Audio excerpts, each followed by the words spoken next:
Hey, welcome to another episode of Footnotes. Today we're with Greg Martin, who's the founder of Primal Gourmet in West Columbia. And in this episode, we talk about food, we talk about what it's like to make a ton of meals for a lot of people in a short amount of time. Greg talks about what food should be, that it should be nourishment. And I think we understand that from a nutritional standpoint. But what I learned and what maybe the footnote here is that local businesses serve as nourishment for the local economy. Check it out and find out more. Greg, thanks for sitting down with us. We're here with Greg Martin from Primal Gourmet here in West Columbia, and we're actually inside your shop here. And so, people who are watching this may hear some of the sounds of your business going on, but we wanted to try to, make this real. And something you said earlier, right when we were sitting down, that tomorrow is the 2-year anniversary of you being in this space.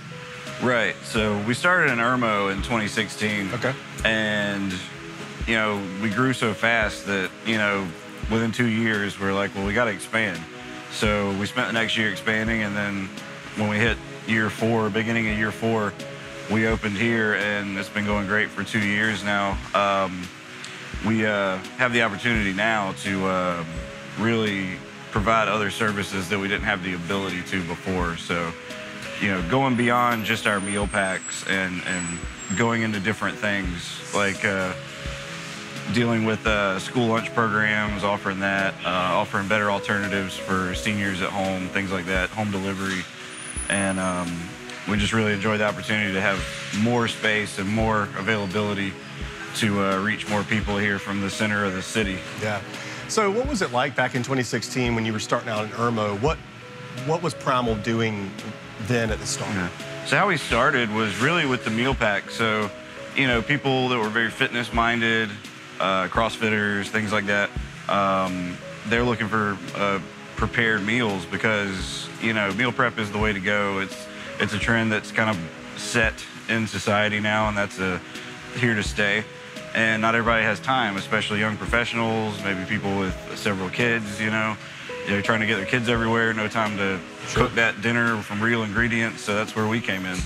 And we try to make it easy. So we sell, those fresh local ingredients with convenience, and that's kind of our formula. So delivering them to people's gyms, having easy ways to pick them up, making it easy for them to eat healthy was the goal in sourcing local. And we just didn't realize how much that was needed. So from the time we opened, it just grew and grew. And people coming in buying food by the pound to feed their family, people getting multiple meals to get them through the whole next week. And, then they're set for a nutritious, dining plan for 5 to 7 days with one visit. So, the convenience is really what we want to offer, to be able to eat healthy without having to have 5 hours a week to prepare meals. Something you just mentioned about kind of sourcing local ingredients. I think you hear that a lot in the restaurant business. But when you guys are doing that at Primal, what does it mean to source locally? Like, what do you expect that to mean as the owner of the business? Well, it's all about developing relationships. So, what I've done since day one is reach out, and occasionally I'll put something in a Facebook group or a networking group and say, hey, are you around me, and are you making something, are you doing something that I can use? So it's not even just farmers, like our payroll service, that's a local, service that we work with, or, our accountants and our security company and things like that. We want to be local and support the, true local, this 15-mile radius. We want to support that and be a part of that community and try to keep as many dollars as possible here, because the more you keep here, the more, that works in a circle. That money comes back to us later.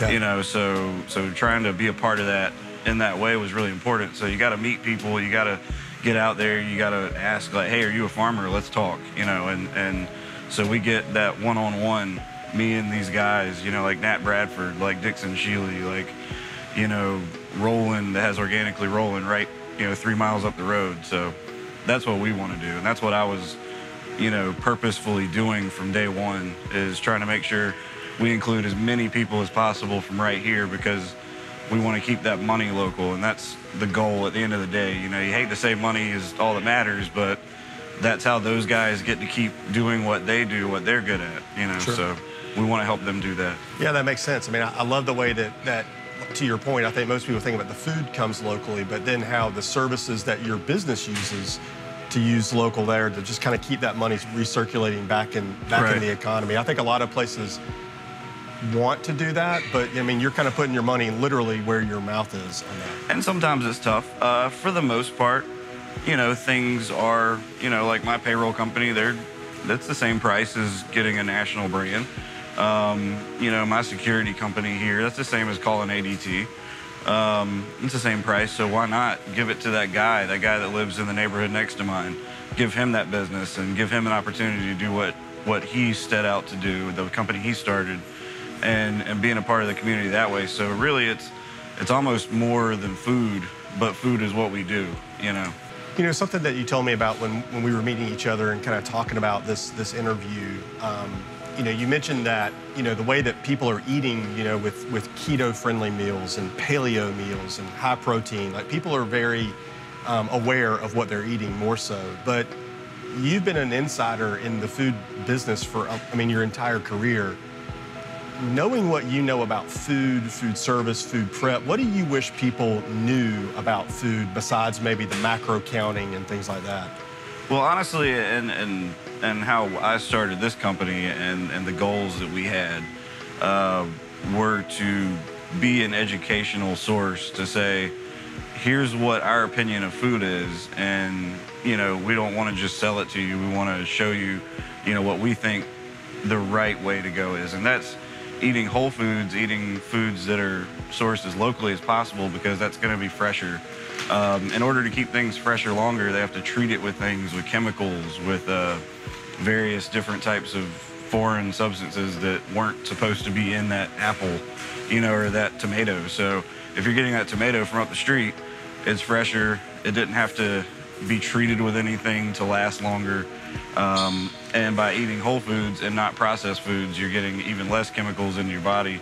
Because, you know, just because the FDA says something's healthy or you know, not bad for you doesn't mean it's good for you. It just means it's not bad for you, right. You know? So, you know, there's definitely a lot of gray area, middle ground on what's healthy and what's not healthy.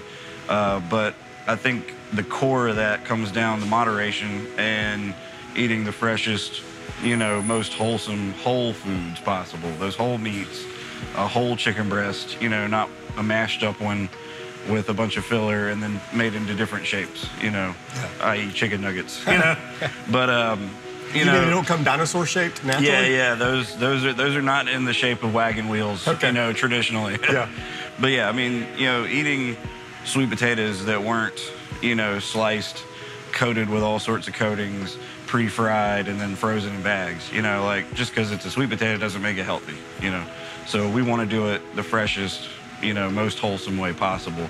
And I think sometimes, you know, people can get caught up in marketing from other companies to say, well, this is a sweet potato fry, it's better for you than regular fry. Well, it's still coated in all sorts of chemicals to keep it crispy. It's still deep fried and fat that it didn't need to be. So, you know, those are the questions, you know, sometimes that marketing can confuse people. And we're saying, hey, you know, like, let's just keep this simple. Like, really simple is better, you know, when it comes to food. Yeah, you know, another thing that I learned about when we were kind of doing the research for this episode, you do a lot of work in the senior community, senior citizen community. What is that like? You know, most people think Primal Gourmet, you know, it's CrossFitters, you know, people that are health conscious, but you have another population that you're serving too. Right, and that's one of the reasons why we had to come here, because we had maxed out our Irmo location and we hadn't even started working with seniors yet. So we were like, well, got to get a bigger kitchen. So, you know, this is something I've been working on for the last year, and we're really pushing to open it bigger, is working with seniors, because there's a huge population out there that are 65 and older, and a lot of those people don't really need to be in an assisted living facility, but they also struggle to do all the day-to-day things at home, like cooking, doing laundry, and things like that. So that the emergence of a lot of home health companies has really taken on that, you know, that challenge. So the problem is they don't cook. So, you know, for the person that maybe isn't below the poverty line, where you might be getting Meals on Wheels assistance, and the person that isn't wealthy enough to maybe be staying in a swanky, higher-end retirement community, you know, with golf carts and that kind of thing. What does that regular person do, you know, Sure. other than family helping out? So that's where let's get something delivered to them that's fresh, that's been made at the same level that everything else we do is, but designed for their appetite, for their desires in food, you know, a little more home cooking, so to speak, but also made in the same way, made with the same care and same ingredients. And because at the end of the day, nutrition is the greatest preventative medicine that you can give someone. So if you want to save money in healthcare as a senior, nutrition is number one place to start. Second, you know, being an activity. So if you want to stay out of the hospital, eat right. And it's a hard thing for you to do if you can't really cook for yourself. Yeah. So that's where we want to come in to say, hey, let's keep you healthier longer and where you want to be at home. So Greg, I mean, you guys, you're feeding athletes, you're feeding families, you're feeding people that are busy, you're feeding senior citizens. I mean, it sounds like you're feeding everybody. So for Primal Gourmet, I mean, what is next for you guys? And really, it's just expanding those, you know, so we want to do more with seniors. We want to do more with health, you know, because at the end of the day, we're not at our, I guess, you know, niche in this industry isn't like an Italian restaurant. You serve Italian food. A Mexican restaurant serves Mexican food, but we just serve fresh food. So there's no limitation to what that really can be. So we're just exploring those options. What can we do with freshly made food that is a benefit or solves a problem for somebody that has, you know, a challenge with their personal nutrition? And we want to be that answer for whoever that is and whatever that challenge is. So that's really our core of why, you know, we're feeding athletes and we're feeding children and we're feeding senior citizens, you know, because everyone has some sort of challenge with eating, you know, the right way, you know. Yeah. That's great. Thank you so much for having us over. Thank you so much for letting us shoot here. Just, you know, it's about 2 o'clock in the afternoon, and I mean the line's full and people are still coming in, and it's just cool to see a great business that cares about the community, cares about its customers doing well. So thank you so much. Absolutely, and we love, you know, this is our home, you know, so we have to do our part to take care of it, you know, and I mean, especially like when you think back to COVID and so many challenges through like last spring, you know, we said when the day that, you know, the governor said shut it down, you know, we said what can we do to help? And, you know, that's where we came in, you know, with feeding the healthcare staffs, you know, at the hospitals, you know, kind of creating a fund to feed them, to keep them, you know, fed because they couldn't leave, you know. Yeah, I remember you said you guys had kind of a buy one, give one program going on. So basically, you know, we matched, you know, dollar for dollar, whoever wanted to donate to us to feed these people that literally couldn't leave the hospital and had limitations to how long they could take a break. You know, they're practically living in an ICU in a bubble and they can't go anywhere. So we wanted to be able to do that, and it was great. We did almost 8,000 meals, I think, between, you know, mid-March and mid-May. I mean, it was fantastic. Wow. So, you know, just being that person in the community really is, I think, is how you make it in today's, you know, environment. You know, you can't be greedy. You just have to solve problems and meet needs, and the rest works itself out. So.